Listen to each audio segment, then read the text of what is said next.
Friends, ಇವತ್ತು healthy ಮತ್ತು ಟೇಸ್ಟಿಯಾದ ಒಂದು ಬ್ರೇಕ್ಫಾಸ್ಟ್ ರೆಸಿಪಿ ಮಾಡ್ತಾ ಇದ್ದೀನಿ. ಶೇವಿಗೆ ಉಪ್ಪಿಟ್ಟು ತಿಂದು ಬೇಜಾರಾಗಿದ್ದರೆ ಈ ಇಡ್ಲಿನ ಒಂದು ಸತಿ ಟ್ರೈ ಮಾಡಿ ನೋಡಿ. ತುಂಬ ರುಚಿಯಾಗಿರುತ್ತೆ, ಮಾಡಲಿಕ್ಕೂ ಈಸಿ. ಹೇಗೆ ಮಾಡೋದು ಅಂತ ನೋಡೋಣ. ಶಾವಿಗೆ ಮಸಾಲ ಇಡ್ಲಿ ಮಾಡಲಿಕ್ಕೆ 2 ಕಪ್ಪಷ್ಟು ಶಾವಿಗೆ ತೊಳ್ತಾ ಇದ್ದೀನಿ.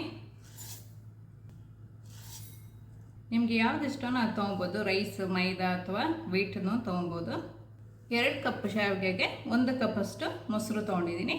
1-2 ಟೇಬಲ್ ಸ್ಪೂನಷ್ಟು ತೆಂಗಿನಕಾಯಿ, 2 ಟೇಬಲ್ ಸ್ಪೂನಷ್ಟು ಕ್ಯಾರೆಟ್, 2 ಟೇಬಲ್ ಸ್ಪೂನಷ್ಟು ಬೀನ್ಸ್, 2 ಟೇಬಲ್ ಸ್ಪೂನು ಸಣ್ಣ ರವೆ ತೊಗೊಂಡಿದ್ದೀನಿ, ಚಿಟಿ ರವೆ, ಸ್ವಲ್ಪ ಕೊತ್ತಂಬರಿ ಸೊಪ್ಪು, ಒಂದು ಅರ್ಧ ಈರುಳ್ಳಿ, ಸ್ವಲ್ಪ ಶುಂಠಿ ಸಣ್ಣದಾಗಿ ಕಟ್ ಮಾಡ್ಕೊಂಡಿರೋದು, ಮೆಣಸಿನ್ಕಾಯಿ, ಕರ್ಬೇವಿನ ಸೊಪ್ಪು, ಕಡಲೆಬೇಳೆ 1/4 ಸ್ಪೂನು ಮತ್ತು ಉದ್ದಿನಬೇಳೆ 1/4 ಸ್ಪೂನಷ್ಟು ತೊಗೊಂಡಿದ್ದೀನಿ, 2 ಟೇಬಲ್ ಸ್ಪೂನಷ್ಟು ಎಣ್ಣೆ.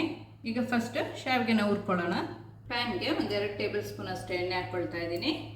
ಗ್ಯಾಸ್ ಆನ್ ಮಾಡ್ಕೊಂಡಿದ್ದೀನಿ. ಎಣ್ಣೆ ಸ್ವಲ್ಪ ಬಿಸಿ ಆದಮೇಲೆ 1/4 ಟೀ ಸ್ಪೂನ್ ಅಷ್ಟು ಕಡಲೆಬೇಳೆನೂ ಉದ್ದಿನಬೇಳೆನೂ ಹಾಕ್ಕೊಳ್ತಾ ಇದ್ದೀನಿ. 1/4 ಟೀ ಸ್ಪೂನ್. ಸ್ವಲ್ಪ ಫ್ರೈ ಆದಮೇಲೆ ಸಣ್ಣದಾಗಿ ಕಟ್ ಮಾಡ್ಕೊಂಡಿರೋ ಶುಂಠಿ, ಮೆಣಸಿನ್ಕಾಯಿ, ಕರ್ಬೇವಿನ ಸೊಪ್ಪು ಹಾಕ್ಕೊಳ್ತಾ ಇದ್ದೀನಿ.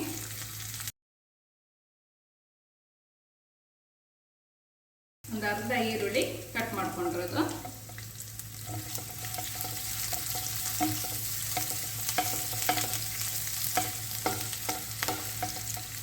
ಸ್ವಲ್ಪ ಫ್ರೈ ಆದಮೇಲೆ ಬೀನ್ಸ್ ಹಾಕ್ಕೊಳ್ತಾ ಇದ್ದೀನಿ. 1 ನಿಮಿಷ ಫ್ರೈ ಮಾಡಿಕೊಂಡ್ರೆ ಸಾಕು, ಬೇಯಬೇಕು ಅಂತಿಲ್ಲ.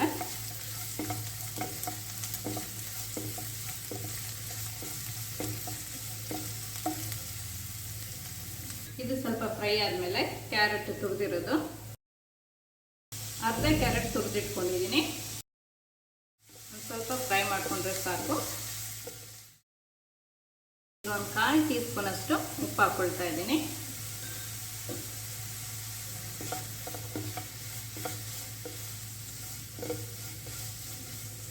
ಇದಕ್ಕೆ 2 ಕಪ್ಪಷ್ಟು ಶಾವಿಗೆ ಹಾಕ್ಕೊಳ್ತಾ ಇದ್ದೀನಿ.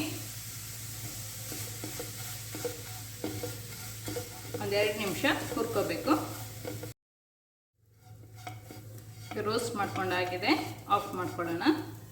ರೋಸ್ಟ್ ಮಾಡ್ಕೊಂಡಿರೋದನ್ನ ಬೌಲ್ಗೆ ಹಾಕ್ಕೊಳ್ಳೋಣ.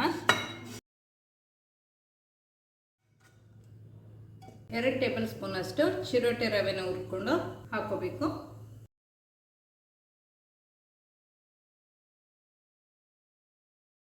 ಇದಕ್ಕೆ 1-2 ಟೇಬಲ್ ಸ್ಪೂನ್ ಅಷ್ಟು ತೆಂಗಿನಕಾಯಿ ತುರಿ ಹಾಕ್ಕೊಳ್ತಾ ಇದ್ದೀನಿ, ಹಸಿ ತೆಂಗಿನಕಾಯಿ, ಸ್ವಲ್ಪ ಕೊತ್ತಂಬರಿ ಸೊಪ್ಪು, 1 ಕಪ್ಪಷ್ಟು ಮೊಸರು ಎಲ್ಲ ಹಾಕಿ ಚೆನ್ನಾಗಿ ಮಿಕ್ಸ್ ಮಾಡ್ಕೊಬೇಕು. ಮೊಸರು ಸ್ವಲ್ಪ ನೋಡ್ಕೊಂಡು ಹಾಕ್ಕೊಳ್ಳಿ, ಜಾಸ್ತಿ ಹುಳಿ ಇರೋದು ಹಾಕ್ಕೊಬೇಡಿ. ಎಲ್ಲ ಕಡೆ ಚೆನ್ನಾಗಿ ಮಿಕ್ಸ್ ಆಗಬೇಕು. ಇದು ಸ್ವಲ್ಪ ಬ್ಯಾಟರ್ ಗಟ್ಟಿನೇ ಇರಬೇಕು, ಜಾಸ್ತಿ ನೀರು ಮಾಡ್ಕೊಳಕ್ಕೆ ಹೋಗ್ಬಿಡಿ. ಇದೆಲ್ಲ ಮಿಕ್ಸ್ ಮಾಡಿ ಒಂದು 5 ನಿಮಿಷ ಮುಚ್ಚಿ ಇಟ್ಬಿಡೋಣ. ಒಂದು 5 ನಿಮಿಷ ಆಗಿದೆ. ಈಗ ಇಡ್ಲಿ ತಟ್ಟೆಗೆ ಸ್ವಲ್ಪ ಎಣ್ಣೆನ ಸವರ್ಕೊಳ್ತಾ ಇದ್ದೀನಿ. 1-2 ಸ್ಪೂನಷ್ಟು ಬ್ಯಾಟರ್ನ ಹಾಕ್ಕೊಳ್ಳೋಣ. ನಿಮ್ಗೇನಾದ್ರು ಇದು ಸ್ವಲ್ಪ ಗಟ್ಟಿ ಅಂತ ಅನಿಸಿದ್ರೆ ಸ್ವಲ್ಪ ನೀರು ಹಾಕ್ಕೋಬೋದು. ಉಪ್ಪೆಲ್ಲ ಚೆಕ್ ಮಾಡಿಕೊಂಡು ಹಾಕ್ಕೊಳ್ಳಿ. ಸ್ವಲ್ಪ ಗಟ್ಟಿನೇ ಇರಬೇಕಿದು. ಸ್ವಲ್ಪ ಸ್ಪ್ರೆಡ್ ಮಾಡಿಕೊಂಡು ಹಾಕ್ಕೋಬೇಕು.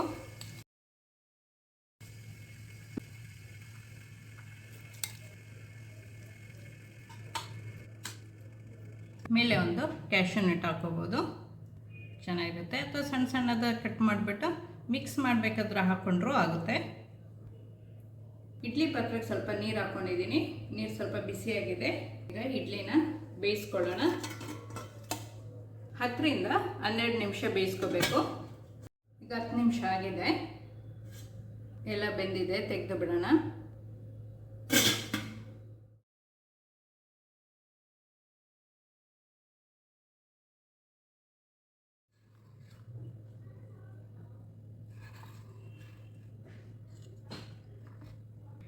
ರುಚಿಯಾದ ಶಾವಿಗೆ ಇಡ್ಲಿ ರೆಡಿ ಇದೆ. ಇದು ಬಿಸಿ ಬಿಸಿಯಾಗಿ ಚಟ್ನಿ ಜೊತೆ ತಿನ್ನಲಿಕ್ಕೆ ತುಂಬ ಚೆನ್ನಾಗಿರುತ್ತೆ. ತುಂಬ ಸಾಫ್ಟಾಗಿ ತುಂಬ ಟೇಸ್ಟಿಯಾಗಿರುತ್ತೆ.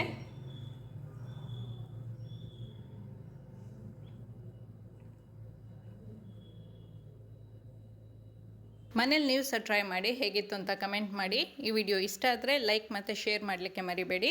ಈ ಚಾನಲ್ಗೆ ನೀವಿನ್ನೂ ಸಬ್ಸ್ಕ್ರೈಬ್ ಮಾಡಿಲ್ಲ ಅಂತ ಹೇಳಿದರೆ ಸಬ್ಸ್ಕ್ರೈಬ್ ಮಾಡಿ. ಸಬ್ಸ್ಕ್ರೈಬ್ ಪಕ್ಕದಲ್ಲಿರುವ ಬೆಲ್ ಬಟನ್ ಪ್ರೆಸ್ ಮಾಡಿದರೆ ನನ್ನ ಹೊಸ ವಿಡಿಯೋ ನೋಟಿಫಿಕೇಷನ್ ನಿಮಗೆ ಬರುತ್ತೆ.